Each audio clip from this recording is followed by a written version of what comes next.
still let high schoolers smoke. I had that. Do you remember that? Yeah. They would let high schoolers smoke. They couldn't stop us. They couldn't stop us. But they would get permission to smoke, and there'd be a designated room in the basement of the dorms where Did you smoke? 14-year-old kids were smoking. So what did he say? I don't even remember specifically what it was, but I loved listening to him talk about the theater. I loved it. I saw one production of Major Barbara, and they put the entire budget into the gun at the end. Boom! Yeah. Well, it was this giant thing that came out into the audience. It was a college production. I was like, oh, my God. Because it ends with a gun, a giant cannon. It can. So, all right. So you're watching. Do you remember being sort of overwhelmed by any particular actors in that time? Imagine, outside of your dad in the process of theater, that in order to kind of pursue acting, you must have been like that guy or that woman. Wow. Yeah. I mean, Philip Bosco. Growing up, seeing Philip Bosco and John Lithgow did a play called Spoke Song at Circle in the Square, which was not particularly great, but he was fascinating. Yeah. I saw a lot of plays at Circle in the Square growing up, a lot of the classics, and a lot of them were mediocre, but God, I loved them. And then some were just great. He took me to the theater a lot. And so did my mother. My mother loved the theater as well. It's so specifically New York. It's the only place you can grow up like that. I know. And you sort of can't now because it's too expensive, which is a real shame. Yeah, and now it maybe never again. It might not ever happen again. And now, I mean, I can't even go there. But have you thought that, though? The heartbreak of a world without theater? Well, all of it. Theater, museums, dance, opera, ballet. Oh, my God.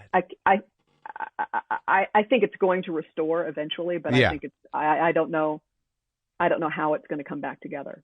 It's amazing what people are doing online just to get it out and get that human spirit of expression, but it's not the same. Yeah. No, but we don't have to go there. So, all right. So you went to the prep school. Did you act there? Yeah, I did. That's where it started? Yeah, all the time. It started before that.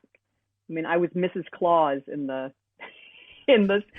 Everett School second grade, Christmas play. The memorable production of. Yes, that's right. A feminist take on Santa Claus. Santa got a cold, and Mrs. Claus had to take over. Nice. So I delivered the presents. Wow. Yeah. Ms. Magazine had come out that year, so it was whatever year that was. Life changer. Yeah. And so when did you consciously start training? Well, it took me a long time to admit that I wanted to be an actress. Why? I was very shy about it. And I think because it was something I felt I had to earn. Right. And I didn't kind of want to offend the theater gods by saying I want to be an actress too early. Right. I mean, I know it sounds a little silly, but it always made me so uncomfortable when there was a young person like, I want to be an actress. Right. And I sort of envied them and was repelled by them at the same time. But you honestly knew what that takes. I mean, to come up, with a father like that and just that question that you had about people that weren't doing it kind of made you realize no, gotta learn some shit. Yeah. It's not just some sort of childish dream. It costs something. Yeah. And it's noble. It can be very noble or it can be just completely self-serving. That's it. Yeah. Or both, or a combination of the two. But I think it's a very different sort of experience for people that have kind of a dream of like, I want to be a movie star, I want to be an actress or whatever, and they just come out here and get, beat up, as opposed to, somebody who digs into theater. I mean, it's kind of a rare thing. Well, there's the difference, without sounding, totally annoying.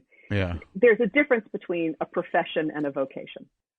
And when you have a pull towards something with a vocation sort of wind at your back, right, I think it's a different experience. And then you learn how to braid the professional into it because you have to in this day and age.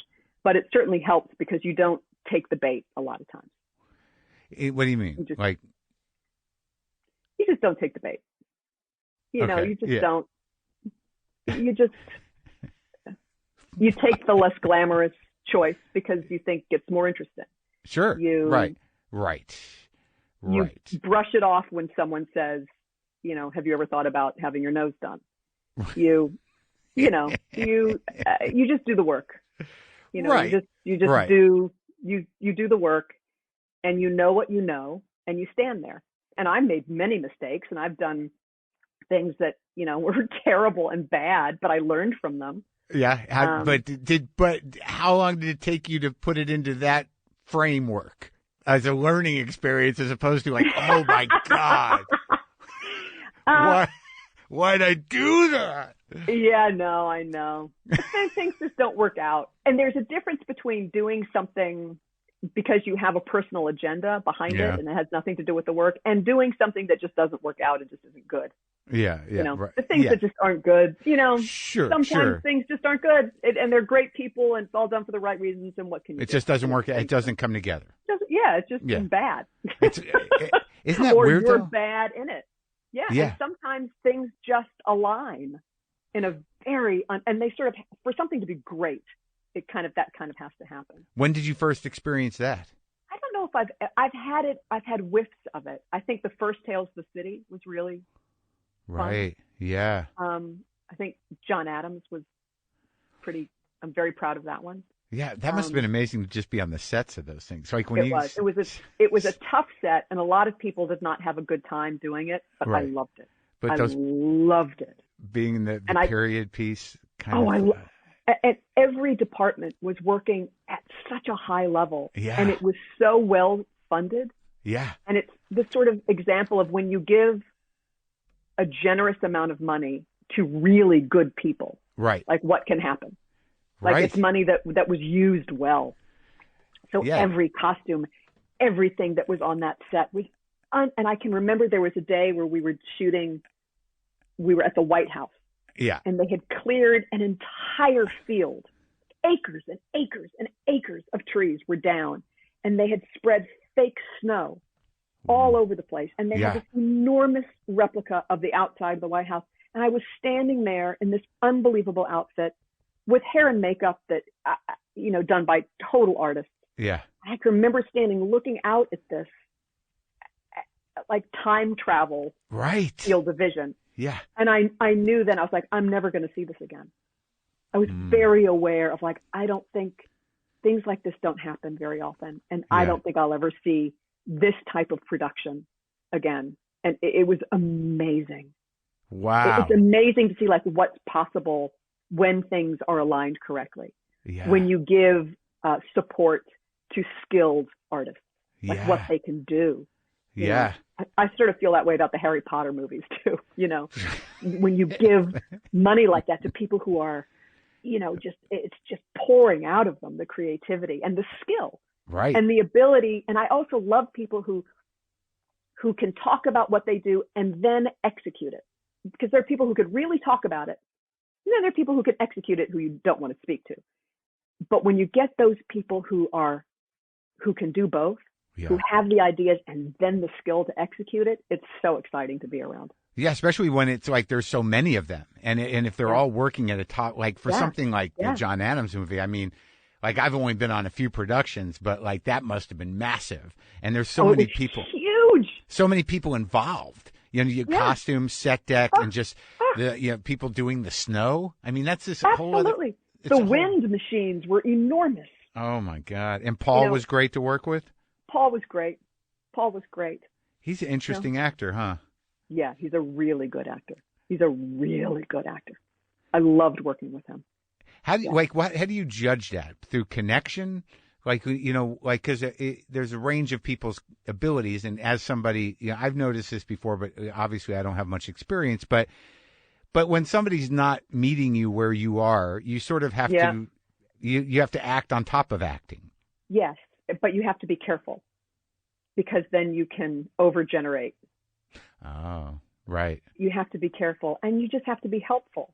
But if you can somehow connect to someone, somehow, then something good will be there. It's odd, right? That because in the times I've done it, because I don't have great chops, but I can sort of put my heart out there. Yes, you can.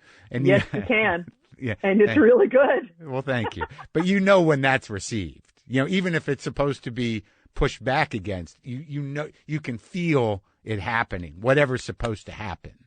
And when it doesn't happen, you're sort of like, okay, I gotta just pretend like I'm acting as this guy, but now I gotta pretend like I'm getting what I need. There was one play that I was in with someone who was just had all sorts of issues and all sorts of problems. Yeah. And I took my contact lenses out so that I wouldn't have to see them completely. Because I realized it's terrible, but it's true. Did that work? I reacted, it helped. I mean, It didn't save the thing, but it helped. But I realized if I took in and reacted to what I was seeing, it would not be the play. So it was an effort to sort of keep the car in the right lane. Wow. That's like some. It's interesting when you have to troubleshoot and the vessel is you. Like, like when you have an issue like that. Like to sort of like to like MacGyver your capacity to stay engaged in a role, you have to blur the person you're with. Yeah. That's kind of it's a brilliant idea. And then I did what I called buttonhole acting. What does that mean? Where you made a choice, you would stare at the first buttonhole. Oh. And just stare there. Wow. You sort of cock your head and bend down, look down a little bit, make it a sort of submissive sort of character choice, and just look at the buttonhole. You never look at someone's face. When you make choices like in roles, are you that like minutia oriented where you can make decisions like that? I mean, obviously when you're doing TV or movies, you have, there's framing involved, but even in plays, it must be different. I mean, in plays, you've got to get that role going. You got to stay in it. Right. Well, you have time. Yeah. You have the element of time. And also it's what time does to a group of people. It's, right. And it's nothing you can generate. It's nothing you can create. And it's something that just happens, the layers of experience week after week, show after show. And then the play will reveal itself in a different way the more you do it.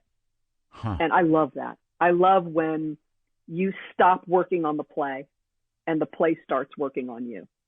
It doesn't happen all the time, but when it does happen, it can be magical. And you can just feel it turn. You like almost like the day it happens. Yeah. You can feel it lift off the page. There's that period of time in the third week of rehearsal, which is so painful.